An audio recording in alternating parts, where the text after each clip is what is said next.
Hello दोस्तों, मैं आज आपके लिए एक नई लोकप्रिय सास और बहू की कहानी लेकर आई हूँ। आपके द्वारा मेरे YouTube मल्टी चैनल को बहुत सारा प्यार देने के लिए तहे दिल से धन्यवाद।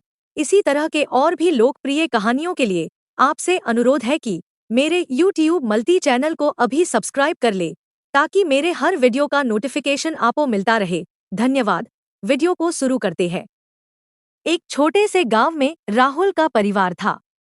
राहुल की शादी एक सुंदर लड़की से हुई थी जिसका नाम सीमा था।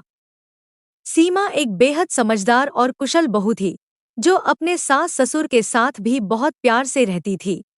लेकिन राहुल की माँ माताजी एक कड़ी और स्वाभिमानी महिला थी। वह हमेशा सोचती थी कि उनकी बहू सीमा उनकी सोच को समझती नहीं है और उनके घर का काम समय पर नहीं करती है। एक दिन माताजी ने सीमा को कहा, तुम इतनी समझदार होने के बावजूद भी तुम्हें घर के कामों में कुछ समय समर्पित करना चाहिए। हम सारे घर का काम नहीं कर सकते। सीमा ने विनम्रता से उत्तर दिया, जी माताजी, मैं अपना सर्वोत्तम प्रयास करूंगी। लेकिन माताजी का अभिप्राय था अन्योत होने का और वह हमेशा सीमा को आलोचना करती रहती थी। इसके परिणामस्वरूप घर में सीमा और माताजी के बीच बढ़ती झगड़े बढ़ गई। सीमा का कहना था कि वह अपने घर के काम में निरंतर प्रयास कर रही हैं, लेकिन माताजी का मानना था कि सीमा ने अभी तक उनकी अपेक्षाओं को पूरा नहीं किया है। यह झगड़े घर के वातावरण को बिगड़ दिया और राहुल को भी परेशानी होने लगी। उन्होंने सीमा से और माताजी से समझाया, लेकिन फर्क नहीं पड़ा। अंत में राहुल ने एक उपाय निकाला।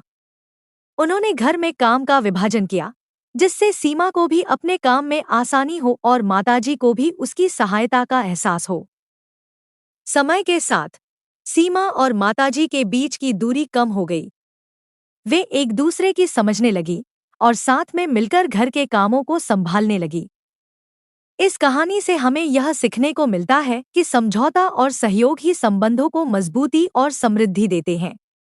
जब हम समझदारी से और धैर्य से समस्याओं का सामना करते हैं तो हम अपने रिश्तों को और भी गहरा बना सकते हैं।